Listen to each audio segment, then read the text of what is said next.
6 महीनों से बंद पड़े शंभू बॉर्डर को खुलवाने के लिए दायर याचिका पर सुप्रीम कोर्ट में हुई सुनवाई। कोर्ट ने बॉर्डर पर यथास्थिति रखने के दिए निर्देश। 12 को फिर होगी सुनवाई।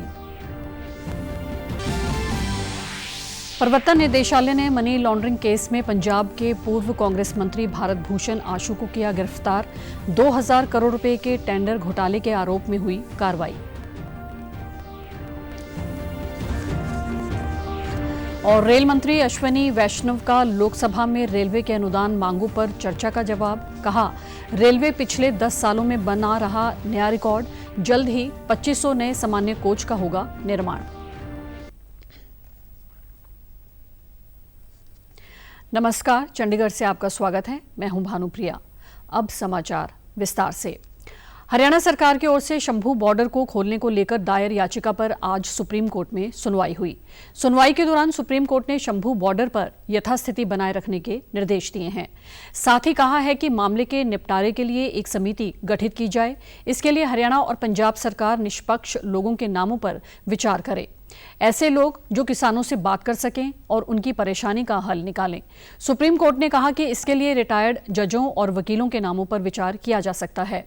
सुप्रीम कोर्ट में मामले की अगली सुनवाई 12 अगस्त को दोबारा होगी। गौरतलब है कि शंभू बॉर्डर को किसानों ने पिछले 6 महीनों से बंद कर रखा है, जिस कारण अंबाला के व्यापारियों को प्रतिदिन लाखों रुपए का नुकसान उठाना पड़ रहा है। व्यापारी वर्ग ने बॉर्डर खुलवाने के लिए कई बार किसानों और सरकार के साथ बातचीत की है, पर उसका कोई हल नहीं निकल सका। साथ ही आवाजाही बाधित होने से आमजन भी परेशान है। बसों और अन्य यातायात के साधनों को दूसरे रास्तों से गुजरना पड़ता है। देश के मुख्य न्यायाधीश DY चंद्रचूड़ के नेतृत्व में सर्वोच्च न्यायालय में 7 न्यायाधीशों की एक पीठ ने कल राज्य के विधानमंडल द्वारा अनुसूचित जाति और अनुसूचित जनजाति के भीतर उपवर्गीकरण की अनुमति देने संबंधी फैसला सुनाया। सर्वोच्च न्यायालय ने 2004 के EV चनैया के फैसले को 6 के मुकाबले 1 मत वाले फैसले से खारिज कर दिया। EV चनैया ने अपने फैसले में कहा था कि अनुसूचित जाति के आरक्षण का उपवर्गीकरण भर्तियों और सरकारी नौकरियों में स्वीकार्य नहीं है। मुख्य न्यायाधीश DY चंद्रचूड़ ने अपने फैसले में ऐतिहासिक साक्ष्य का उल्लेख करते हुए कहा कि अनुसूचित जनजाति स्वर्ण नहीं है। मुख्य न्यायाधीश ने कहा कि इसका उपवर्गीकरण संविधान के अनुच्छेद 14 का उल्लंघन नहीं है। अनुच्छेद 15 और 16 किसी राज्य को एक जाति का उपवर्गीकरण करने से नहीं रोकते हैं। इससे पहले इस वर्ष 8 फरवरी को सर्वोच्च न्यायालय ने अटॉर्नी जनरल R वेंकट रमनी, सॉलिसिटर जनरल तुषार मेहता, वरिष्ठ अधिवक्ता कपिल सिब्बल और अन्य न्यायविदों के तर्क सुनने के बाद अपना आदेश सुरक्षित रख लिया था। केंद्र सरकार ने माना है कि वह अनुसूचित जाति और अनुसूचित जनजाति में वर्गीकरण किए जाने के पक्ष में है। 2004 में EV चनैया ने अपने फैसले में कहा था कि केवल संसद, न कि राज्य विधानसभाएं, संविधान के अनुच्छेद 341 के तहत अनुसूचित जाति समझी जाने वाली जातियों को राष्ट्रपति सूची से बाहर कर सकती हैं। हरियाणा पिछड़ा वर्ग आयोग के अध्यक्ष सेवानिवृत्त न्यायमूर्ति दर्शन सिंह की अध्यक्षता में कल एक प्रतिनिधिमंडल ने चंडीगढ़ में मुख्यमंत्री आवास पर CM नायब सैनी के साथ मुलाकात कर उन्हें अपनी रिपोर्ट सौंपी। बाद में दर्शन सिंह ने प्रेस वार्ता में कहा कि इस रिपोर्ट में पिछड़ा वर्ग B वर्ग को भी नगर पालिकाओं और पंचायती राज संस्थानों में आरक्षण देने की सिफारिशें की गई हैं। राज इंस्टीट्यूशन में इलेक्शन में रिजर्वेशन रिकमेंड करी है। इस रिजर्वेशन से BCP को काफ़ी फायदा होगा। उनको उनके हक मिलेंगे। उनको अपना इलेक्शन में जो डेमोक्रेटिक सेटअप, जो ग्रास रूट सेटअप है, पंचायती राज इंस्टीट्यूशन, ग्राम पंचायत, जिला परिषद और पंचायत समिति, इसी तरह म्यूनसिपलिटीज़, म्यूनसिपल कॉरपोरेशन और म्यूनसिपल काउंसिल वगैरह में सब में उनकी सीटें रिजर्वेशन हो जाएंगी। इस मौके पर CM ने कहा कि प्रधानमंत्री नरेंद्र मोदी ने केंद्रीय पिछड़ा आयोग को संवैधानिक दर्जा देकर पिछड़ा वर्ग के अधिकार सुरक्षित किए हैं। इसके अलावा शैक्षणिक संस्थानों, MBBS सहित केंद्रीय विद्यालयों, नवोदय विद्यालयों में दाखिले में आरक्षण का प्रावधान भी पिछड़ा वर्ग के लिए किया है। इतना ही नहीं, क्रीमी लेयर की सीमा 6 लाख रुपए से बढ़ाकर 8 लाख रुपए की है। लुधियाना से कांग्रेस के वरिष्ठ नेता और पूर्व मंत्री भारत भूषण आशु को प्रवर्तन निदेशालय की टीम ने कल जालंधर कार्यालय में पूछताछ के बाद गिरफ्तार कर लिया। ईडी अधिकारी ने इसकी पुष्टि की है। इससे पहले कल सुबह भारत भूषण आशु को पूछताछ के लिए ईडी कार्यालय बुलाया गया था। यहां शाम तक उनसे पूछताछ होती रही। ईडी सूत्रों के मुताबिक आशु के खिलाफ मनी लॉन्ड्रिंग एक्ट के तहत कार्रवाई की गई है। पूर्व मंत्री भारत भूषण आशु जब खाद्य एवं नागरिक आपूर्ति मंत्रालय के प्रभारी थे, तब उन पर करीब 2000 करोड़ रुपए के टेंडरों में घोटाले का आरोप लगा था। पंजाब की मंडियों में लेबर और ट्रांसपोर्टेशन के टेंडर में बड़े स्तर पर गड़बड़ी की गई थी। उधर शिरोमणि अकाली दल ने पार्टी के वरिष्ठ नेता सुखदेव सिंह ढींढसा को पार्टी से बर्खास्त कर दिया है। ढींढसा ने मेंबरशिप खारिज होने के बाद कहा कि मुझे कोई नोटिस नहीं भेजा गया, न ही कोई जवाब मांगा गया। उन्होंने अपनी बर्खास्तगी को रद्द करते हुए कहा कि वे शियद के मेंबर हैं और रहेंगे। कल चंडीगढ़ में हुई बागी गुट के नेताओं की बैठक में खुद को पार्टी का सरपरस्त बताया था। अगले ही दिन शियद की अनुशासन समिति के अध्यक्ष बलविंदर भूंदड़ ने ढींढसा को पार्टी से बर्खास्त कर दिया। हरियाणा के मुख्यमंत्री नायब सिंह सैनी ने कल अपने आवास संत कबीर कुटीर में Dalit Indian chamber of commerce and industry के प्रतिनिधियों के साथ बैठक की और विभिन्न पहलुओं पर विचार विमर्श किया। इस मौके पर उन्होंने कहा कि हरियाणा सरकार पहले से एमएसएमई को बढ़ावा देने के लिए विभिन्न प्रोत्साहन योजनाएं चला रही है। अब अनुसूचित जाति के छोटे उद्यमियों की सहायता के लिए भी योजनाएं बनाने जा रही है, ताकि छोटे उद्यमियों को बड़े बाजार उपलब्ध हो सकें। मुख्यमंत्री ने कहा कि हरियाणा सरकार युवा उद्यमियों को विदेशों में माल निर्यात करने की दिशा में भी सहयोग प्रदान करेगी। उन्होंने उद्योग एवं वाणिज्य विभाग और विदेश सहयोग विभाग के अधिकारियों को Dalit Indian chamber of commerce and industry के साथ मिलकर इस दिशा में रोड मैप तैयार करने के निर्देश दिए। मुख्यमंत्री ने कहा कि हमारी सरकार का ध्येय यही है कि अधिक से अधिक युवा उद्यमी बने, ताकि वे नौकरी मांगने वाले नहीं बल्कि नौकरी देने वाले बन सकें। बैठक में डिक्की के founder chairman Padma Shri doctor Milind Kamble ने मुख्यमंत्री को अवगत कराया कि डिक्की एक भारतीय संघ है जो दलित व्यावसायिक उद्यमों को बढ़ावा देता है। लोकसभा में रेलवे मंत्री अश्विनी वैष्णव ने रेलवे के अनुदान मांगों पर 2 दिनों तक हुई चर्चा पर कल जवाब दिया। विपक्ष के आरोपों पर करारा पलटवार करते हुए रेल मंत्री ने साफ कहा कि वो काम करने वाले लोग हैं। उन्होंने रेल हादसों के आंकड़ों को पेश करते हुए कहा कि यूपीए सरकार के दौरान सालाना 171 रेल हादसे होते थे और अब इसमें 68% तक की कमी आई है। पास एक्सीडेंट्स साल के एवरेज होते थे, वो करीब 68%, 68% कम हुए हैं। अभी भी अध्यक्ष जी हमें उस पे कहीं कोई संतोष नहीं करना चाहिए।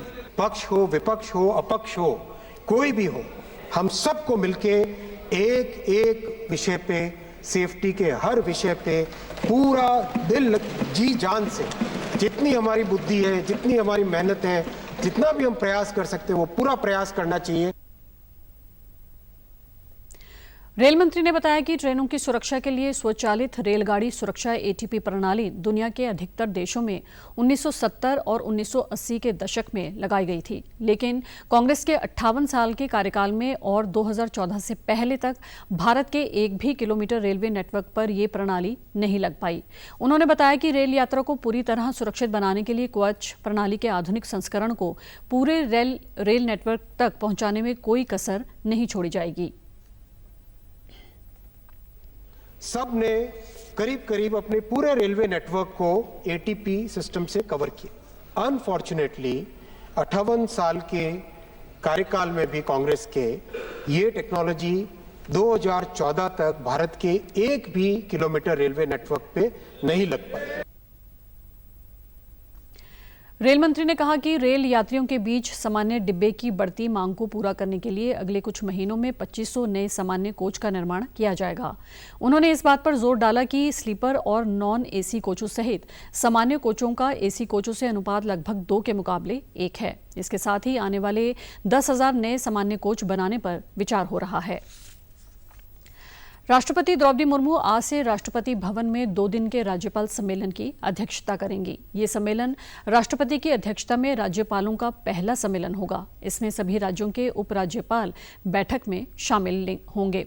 साथ ही उपराष्ट्रपति जगदीप धनखड़, प्रधानमंत्री नरेंद्र मोदी तथा गृह मंत्री अमित शाह सहित अनेक केंद्रीय मंत्री भी सम्मेलन में भाग लेंगे।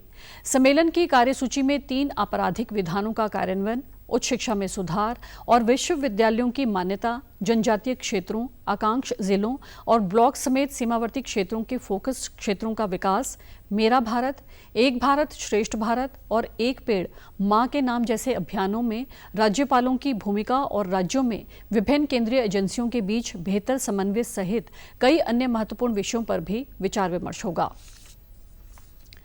यूपीआई आधारित लेन देन इस वर्ष जुलाई में बढ़कर 20.64 लाख करोड़ रुपए तक पहुंच गया। भारतीय राष्ट्रीय भुगतान निगम ने कल इस बारे में आंकड़े जारी करते हुए रिपोर्ट में कहा कि यूपीआई लेन देन में वर्ष दर वर्ष आधार पर 35% की बढ़ोतरी हुई है। जुलाई में कुल यूपीआई लेन देन माह आधार पर लगभग 4% बढ़कर 14.44 अरब हो गई है। रुपए क्रेडिट कार्ड से जुड़ने और विदेशों में भी शुरुआत के बाद से यूपीआई भुगतान प्रणाली से प्रतिमाह 60 लाख नए लोग जुड़ रहे हैं। भारत मुद्रा और भारतीय रिजर्व बैंक की ताजा रिपोर्ट के अनुसार भारत अपनी मजबूत डिजिटल व्यवस्था और विश्व की तेजी से बढ़ती डिजिटल अर्थव्यवस्था बनने के अनुकूल नीतिगत पहल के कारण एक अग्रणी देश के रूप में उभरा है। हरियाणा के मुख्य सचिव टीवीएसएन प्रसाद ने कल आपदा प्रबंधन को लेकर राज्य स्तरीय कार्यकारी कमेटी की बैठक की अध्यक्षता की। इस मौके पर उन्होंने कहा कि प्रदेश का आपदा प्रबंधन मजबूत होना चाहिए। इसमें नवीनतम उपकरणों को शामिल किया जाए ताकि किसी भी प्रकार की प्राकृतिक आपदा के समय जान व माल की हानि को कम से कम किया जा सके। उन्होंने कहा कि राज्य में आपदा प्रबंधन को मजबूत बनाने और अपग्रेड करने के लिए नवीनतम उपकरणों की खरीद पर 2,64,77,224 रुपए खर्च किए जाएंगे। मुख्य सचिव ने कहा कि आपदा प्रबंधन के लिए वर्ष 2024-25 के दौरान विभिन्न प्रकार के उपकरणों की खरीद के लिए हरियाणा राज्य डिजास्टर रिस्पांस फोर्स की राज्य स्तरीय कार्यकारी समिति का गठन किया गया है। ये कमेटी आपदा प्रबंधन के लिए उपलब्ध उपकरणों की जांच एवं आपदा के दौरान कार्य करने वाले कर्मियों को प्रशिक्षण देने का भी कार्य करेगी। इसके अलावा फायर सेफ्टी मॉक ड्रिल के साथ हरियाणा सिविल सचिवालय एवं राज्य के लघु सचिवालयों में फायर सेफ्टी ऑडिट कार्य करेगी। यूटी चंडीगढ़ के प्रशासक के सलाहकार राजीव वर्मा ने कल हर घर तिरंगा अभियान की रूपरेखा तैयार करने के लिए यूटी सचिवालय में एक बैठक की। इस मौके पर उन्होंने बताया कि 2 से 15 अगस्त तक हर घर तिरंगा अभियान चलाया जाएगा। अभियान को सफल बनाने के लिए विभिन्न विभागों और संस्थानों को शामिल करते हुए एक व्यापक रणनीति विकसित की है। इसके तहत प्रमुख स्थानों पर नुक्कड़ नाटक होंगे जहां लोगों को तिरंगा की शपथ दिलाई जाएगी। साथ ही टैगोर थिएटर में एक विशेष थीम आधारित कार्यक्रम आयोजित किया जाएगा। इसके अलावा 77 कलाकारों की एक पेंटिंग कार्यशाला आयोजित की जाएगी। समुदाय को जोड़ने के लिए वीकेंड पर थीम आधारित और वृद्धा आश्रमों के निवासियों के लिए विशेष कार्यक्रम आयोजित किए जाएंगे। कार्यक्रम स्थल पर एक तिरंगा कैनवास स्थापित किया जाएगा जिस पर लोग स्थानीय भाषाओं में हर घर तिरंगा या जय हिंद लिख सकेंगे। आज शिवालयों में सावन की मास की शिवरात्रि पर भक्तों का जनसैलाब उमड़ पड़ा है। सुबह से ही लोग भगवान शिव का जल अभिषेक करने के लिए कतारों में लगे हुए हैं। शिव भक्त कांवड़ में पवित्र नदियों का जल लेकर लंबी यात्रा करते हुए शिव मंदिरों में पहुंच रहे हैं। सावन मास में आने वाली शिवरात्रि के अवसर पर पंचकुला से थोड़ी दूर पर स्थित स्केतड़ी के प्राचीन शिव मंदिर में भगवान शिव की पूजा अर्चना के लिए भक्तों की भीड़ उमड़ रही है। वहीं देश भर के शिव मंदिरों में श्रद्धालुओं और कांवड़ियों के लिए अलग अलग व्यवस्था की गई है। साथ ही मंदिरों को खूबसूरत लाइटों और फूलों से सजाया गया है। इस मौके पर मंदिरों में पहुंचे श्रद्धालुओं ने कहा कि सावन की शिवरात्रि में भगवान शिव की पूजा से मनोकामना जल्द पूर्ण होती है और जलाभिषेक से भगवान प्रसन्न होते हैं। बोले पे लोग अपनी मन्नत मांगने आते हैं। देखो जी, ये हमारे देवों में महादेव है, देव नहीं है, महादेव है। यहाँ एक ही बात है, इसके दरवाजे 24 घंटे खुले हैं, किसी भी मंदिर के 24 घंटे नहीं खुले होते। और इसमें ये है, एक लोटा जल हर समस्या का हल। शिव जी एक जल से प्रसन्न हो जाते हैं, जल से और एक बेलपत्र से। तो अब श्रावण का महोत्सव है और भगवान सभी की मनोकामना पूरी करें। हर एक व्यक्ति को उनके मनोरथ के हिसाब से फल मिलता है, जितना वो तपस्या करते हैं उसके हिसाब से भगवान उनकी मनोकामनाएं पूर्ण करते हैं। कावड़ी है अपनी जो शारीरिक पीड़ा को ना देखते हुए हरिद्वार से अनेकों स्थानों तक वो पहुंचने का काम करते हैं और हजारों लीटर जल लेके आते हैं, हर साल लेके आते हैं। और इस खुशी के मौके पर मैं चाहता हूं कि सभी परिवारों को, सभी कावड़ियों का समर्थन करना चाहिए और उनका हौसला अफजाई करना चाहिए। और आप हमारे समाचार YouTube channel DD news Chandigarh, Facebook DD news Chandigarh और social media X DD news CHD पर भी देख सकते हैं। इसी के साथ चंडीगढ़ से समाचारों का